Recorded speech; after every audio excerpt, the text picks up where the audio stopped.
Parfait. Bonsoir tout le monde. Ce soir, on va présenter le budget pour l'année 2021. Avant de commencer la présentation, on va demander à chaque élu, chaque conseiller de se présenter. Au siège numéro 1 en partant. Jacques Blanchard, conseiller siège numéro 1. Vicky Bombardier, siège numéro 2. Pierre Détros, siège numéro 3. Jimmy Royer, siège numéro 4. Danny Saint-Amand, siège numéro 5. Julien Bussière, siège numéro 6. Bon, et de fait, ça va être M. Bussière qui va faire la présentation du budget de fonctionnement qui a été préparé par Mme Jocelyne Nadeau. D'accord, on y va, Julien? Oui, pas de problème, on commence ça. Alors, bonjour, chers concitoyennes, concitoyens.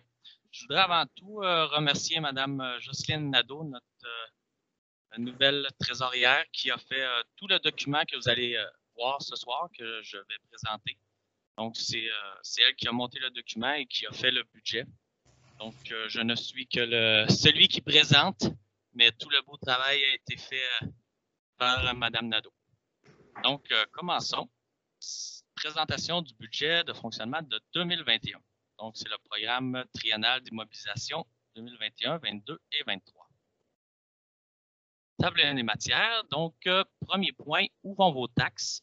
Les faits saillants 2020, sommaire des revenus, sommaire des charges, taxation, entente intermunicipale, service de la dette, infrastructure en chiffres, programme triennal d'immobilisation 2021, 22 et 23, orientation 2021 et conclusion. Où vont vos taxes? La Ville s'efforce de gérer d'une façon rigoureuse et efficace chacun de vos dollars provenant principalement de la taxation. À cet effet, ces sommes sont réaffectées dans les différents secteurs d'activité. L'objectif étant d'assurer un niveau de service de qualité de répondre aux besoins de l'ensemble des citoyens. Donc, on peut voir sur le petit logo, là, le petit dollar qui est en forme de tarte que Mme Nadeau a fait, qui a un 19 sous qui est délégué à la culture, loisirs et développement social. Ensuite, il y a un 6 sous qui est pour l'aménagement, l'urbanisme et le développement. Le quart qui est 25 sous pour l'administration. Il y a un 5 sous pour les frais de financement, 18 pour les eaux et égouts, 5 pour la collecte et l'élimination des déchets. Ensuite, il y a un 10 sous qui est pour la sécurité publique. Et finalement, un 12 sous pour la voirie. Les faits saillants qu'il y a eu durant l'année 2020 sont la conversion des lumières dans la ville du sodium au LED. Ensuite, il y a eu la réfection de la rue de la Montagne, la réfection du boulevard des Cyprès, comme probablement tout le monde a pu le constater. Ensuite, il y a le programme de revitalisation au boisé du ruisseau, le crédit de taxe et autres avantages. Sommaire des revenus. Donc, en 2020, nous avions un revenu de 3 millions. Nous avons eu un revenu de 3 081 000. Et en 2021, nous prévoyons 3 148 368 pour un surplus de 2,16 %. Compensation tenant lieu de taxes, en 2020, nous avions 162 638 et en 2021, nous serons à 163 317. Les autres revenus de la Ville sont les services rendus et autres. En 2020, nous avions 575 516 et en 2021, nous prévoyons 591 016 $. Ensuite, il y a les impositions de droit pour 49 800 en 2020. Nous serons donc à 50 796 en 2021. Amendes et pénalités, 10 000 $ en 2020. Nous prévoyons une hausse de 2 %, donc à 10 200 pour 2021. Les intérêts passent de 6 000 à 6 120 et les autres revenus étaient à 20 258 pour maintenant 2021 de 20 663. Il y a aussi les transferts. Donc, en 2020, nous avions 298 890 et en 2021, nous serons à 307 867. Donc, le total des revenus était en 2020 pour 4 204 862 et le budget pour 2021 est de 4 298 348 pour une hausse de 2,22 Vous pouvez voir là vraiment dans le petit diagramme en bas, les taxes, ça représente vraiment le plus gros montant des revenus à la ville. On parle de 73 Le sommaire des charges. Donc, nous avons l'administration générale. En 2020, les dépenses ont été de 881 634 et en 2021, nous prévoyons 886 183. La raison de l'augmentation a fait qu'à 0,52 c'est que nous avons eu 2 départs. Madame Manon Beauchemin et notre trésorier, Paul, donc les 2 sont partis à la retraite. Les nouveaux salariés, puisqu'ils ont un salaire plus bas, donc l'écart se trouve à être moins haut dans l'augmentation. Ensuite, il y a la sécurité publique, 376 268, qui passe à 404 612. Ça, c'est principalement à cause de au Régie des incendies. Il y avait un budget de 152 000 en 2021 et le réel a été de 172 000. Et puis, on prévoit en 2021 178 000. La différence est là. Ensuite, il y a le transport, 453 000 qui passe à 464 000, donc une augmentation de 2,43. Ensuite, l'hygiène du milieu, qui était à 834 484 et qui passe à 914 205. C'est pour une augmentation de 9,55 Ça, c'est beaucoup dû à la disposition des boues en 2020. Ensuite, santé et bien-être, 85 175 et en 2021, on budget 96 699. Ça, il faut juste mentionner qu'il y a l'ajout du programme de la MADA pour les aînés, un montant de 10 000 Ensuite, point suivant, aménagement, urbanisme et développement. Nous étions à 219 530 et nous allons passer à 235 085 Ça, on s'est donné là, un 10 000 annuel pour différents projets pour l'aménagement dans la ville, l'amélioration et tout ce qui est urbanisme pour raviver le milieu. Ensuite, loisirs et culture, 672 791 et nous passons à 722 130. Ça, il y a eu plusieurs choses là, qui font qu'il y a eu une augmentation, l'achat de chaises, la peinture de la piscine, les filets au terrain de balle, des lumières OLED qui ont été changées, l'abri des joueurs, ensuite différents frais pour la piste cyclable et bien d'autres. Finalement, frais de financement de la dette, donc 176 228 et on passe à 195 403. Donc, le total des charges pour 2020 était de 3 699 547 et nous budgétons pour 2021 3 918 735. Il y a aussi les conciliations des fins fiscales, donc le remboursement de la dette à long terme qui était en 2020 à 512 000 et qui sera en 2021 à 527 000. Ensuite, les activités d'investissement qui passent de 68 000 à 99 000. Il y a les affectations. On avait là, 75 000 qui se trouvent à être à 246 000 en négatif. Donc, le total des charges et des dépenses de financement était en 2020 de 4 204 862 et nous budgétons pour 2021 4 298 348 pour un écart de 2,22 Donc, on peut voir en bas là, dans le petit diagramme, il y a plusieurs parties là, dans lesquelles c'est divisé. Là. Donc, il y a l'administration, santé publique, transport, hygiène du milieu et loisirs et culture dans lesquels le plus gros est divisé. Taxation.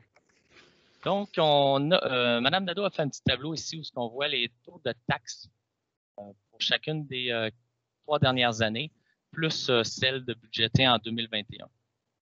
Donc, le résidentiel en 2018, 74 sous. En 2019, c'était la même chose. 2020, c'était monté à 75. Et 2021, l'augmentation nous amènerait à 77. 6 logements et plus, même chose pour 2018-2019, on était à 74. 2020, on était monté à 75. Et 2021, on monte à 77. C'est la même chose pour les terrains. Ensuite, si je me rappelle bien, le INR, c'est les industries. Madame Nadeau, je ne sais pas si vous pouvez juste me rappeler, là, le NR veut dire... Les industries, je ne pourrais pas vous dire au niveau... Non résidentiel, c'est pas non. Non résidentiel, c'est ça. Je pense que c'est plus de 350 000 et moins de 350 000, si ma mémoire est bonne. Ça, OK, oui, moins de 350 000 pour le premier, plus de 350 000 pour le deuxième. C'est ça, oui. OK. Les immeubles non résidentiels, c'est bien ça. Donc, oui. 1,11 en 2018, 1,14 en 2019, 1,40 en 2020. Ça va monter à 1,42 en 2021. Et ensuite, pour l'autre qui avait, comme Mme Nadeau a précisé, 1,57 en 2019, 1,60 en 2020, on passe à 1,63 en 2021. Pour ce qui est de l'industriel, en 2018, nous étions à 1,7. En 2019, nous sommes passés à 1,52. 2020, 1,55. Et en 2021, nous serons à 1,58. Pour l'agricole, que nous avions séparé dans les dernières années, c'était 75 sous en 2020 et nous serons à 77 sous en 2021. La tarification des services pour les unités de logement, donc pour les eaux potables et l'aqueduc, si on va là, vraiment en 2020, nous étions à 225 $ et nous avons une augmentation de 5 $ qui nous amène en 2021 à 230 $. Pour les eaux usées, désolé, nous étions à 162,50 et nous serons à 166. Les rebuts domestiques, 140,75 en 2020 pour 144 en 2021. Juste pour faire un petit comparable, il y a des chiffres là, que Mme Nadeau a sortis. Donc, pour montrer l'évaluation d'une maison moyenne à Valcourt est de 180 369. Donc, le compte de taxes pour une propriété moyenne unifamiliale était de 1 889 $. Et ces taxes foncières-là seront donc en 2021 de 1 388, plus les tarifications des services de 540, pour un total de 1 928 $, ce qui donne une variation de 2,04 %. Et en dollars, ça donne 38,53 $ d'augmentation de taxes pour une maison unifamiliale moyenne d'une valeur de 180 369. Entente intermunicipale, nous voulions souligner que nous sommes vraiment en plein centre d'une région qui recouvre 7 municipalités, auxquelles 6 qui ne sont pas Valcourt et qui bénéficient de nos infrastructures. Donc, autant pour les loisirs, il y a aussi les ententes pour l'aqueduc et pour les services d'égout. Vous pouvez voir en bas, là, comme les loisirs, il y a vraiment les 7 municipalités qui participent à l'entente. Donc, on a des ententes séparées et puis chaque municipalité paie pour les services, mais c'est quand même la ville de Valcourt, la municipalité de Valcourt qui entretient les infrastructures. Le service de la dette représente les investissements en immobilisation tels que les infrastructures, les bâtiments, les équipements, les parcs, espaces verts et autres. La dette est constituée du remboursement annuel des intérêts du capital de la dette à long terme. Donc, la dette à long terme, si on regarde au 31 décembre 2020, la dette recouvrable de l'ensemble des contribuables était de 4 713 648 et au 31 décembre 2021, nous prévoyons 4 983 393. La dette recouvrable au secteur riverain, donc 31 décembre 2020, sera de 281 268 et nous prévoyons dans un an qu'elle sera de 268 606. La dette subventionnée, 1 875 285 est prévue en 2021 de 2 766 501. De ça, il faut soustraire la dette subventionnée telle que mentionnée plus haut, ce qui nous donne une dette nette prévue au 31 décembre 2021 de 5 251 999 $. Donc ensuite, en bas, il y a l'évolution de la dette, donc le comparable au réel 2019. Donc, en 2019, l'endettement total net à long terme par 100 $ de la RFU, qui est la richesse foncière uniformisée, était de 2,62. Par classe de la population, on peut dire qu'elle est à 1,79. Et pour la région administrative, elle est de 2 $. Et dans la province de Québec, 2,17. Donc, la dette à long terme versus les actifs, 34,66 % en 2019.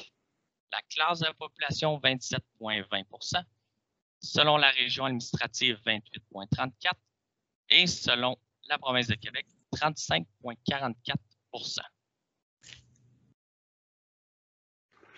Infrastructure. Donc, à Valcourt, nous avons, comme je mentionnais plus précédemment, nous avons plusieurs infrastructures, dont un aréna.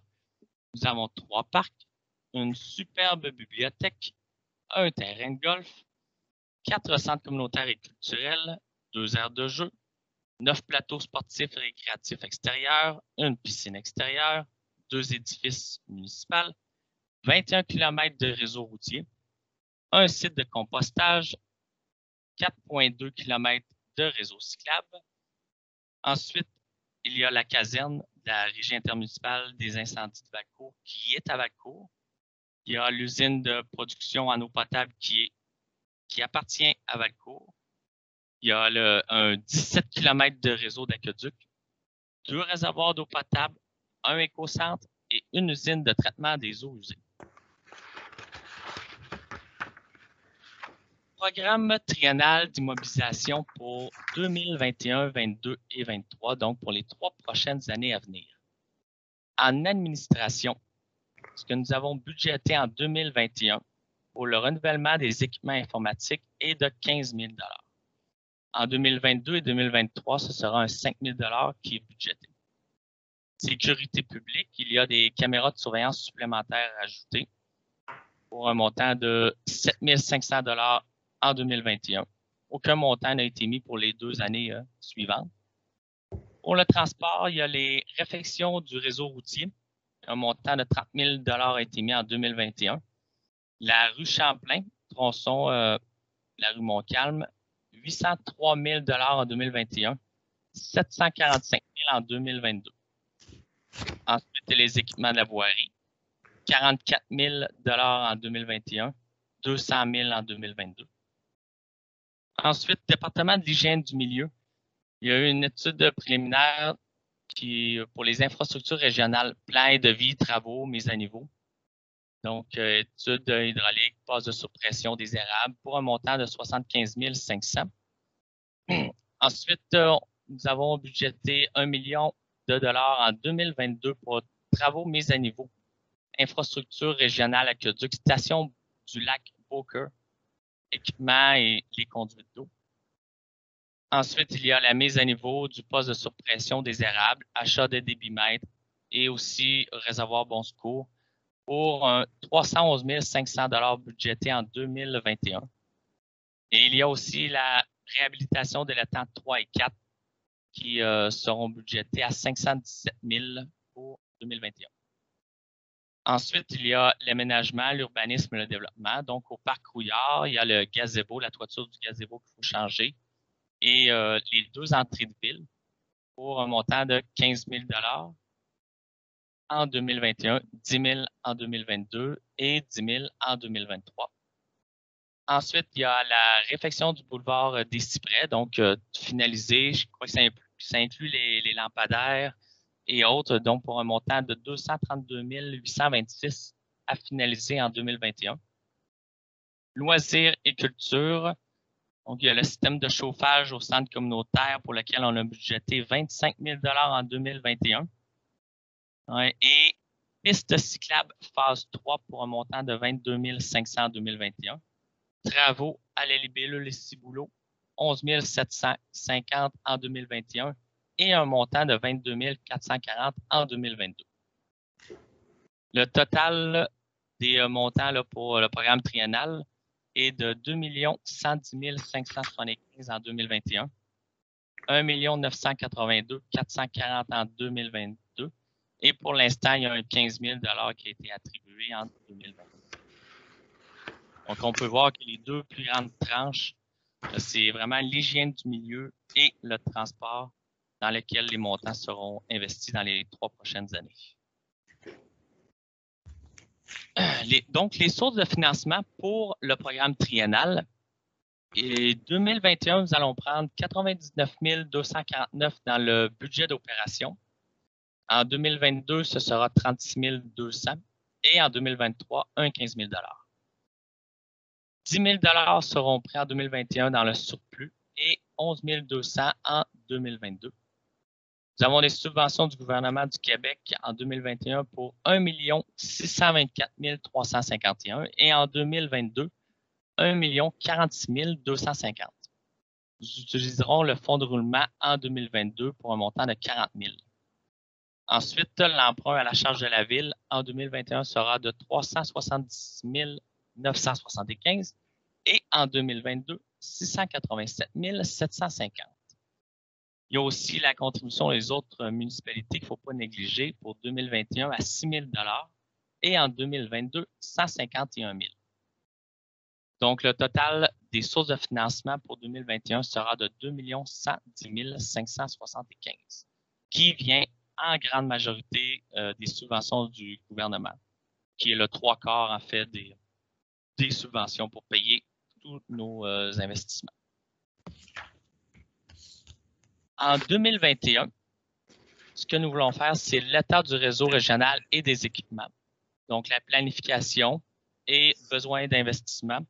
Ensuite, il y a la mise à niveau du plan d'intervention locale et régionale, la gestion des eaux potables et usées, la réfection de la rue Montcalm et le poste de surpression désirable tel que mentionné précédemment. En conclusion, poursuivre le développement de la ville afin d'augmenter la qualité des services aux citoyens et d'attirer de nouvelles familles est le plus important pour nous. Assurer la pérennité de nos actifs et prolonger leur durée de vie dans l'entretien de ceux-ci. Finalement, maintenir la santé financière de la ville en priorisant les projets en accord avec les orientations stratégiques. Parfait, M. Bussière. Je te remercie beaucoup pour la présentation.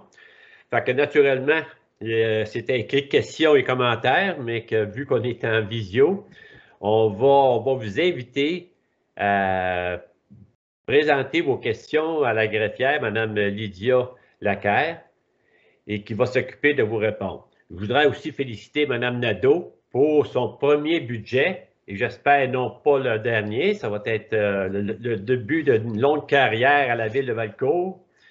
Fait que merci beaucoup. Et puis, on vous invite à venir poser des questions. Monsieur le maire, on va avoir besoin d'un proposeur et d'un appuyeur pour le budget et pour le programme triennal aussi, s'il vous plaît. Ah, immédiatement. Je Oui. propose. OK. Fait que M. Bussière propose ce budget et qui appuie? M. Tétrault appuie. Et pour le plan triennal? Je propose aussi. M. Bussière propose et M. Royer appuie.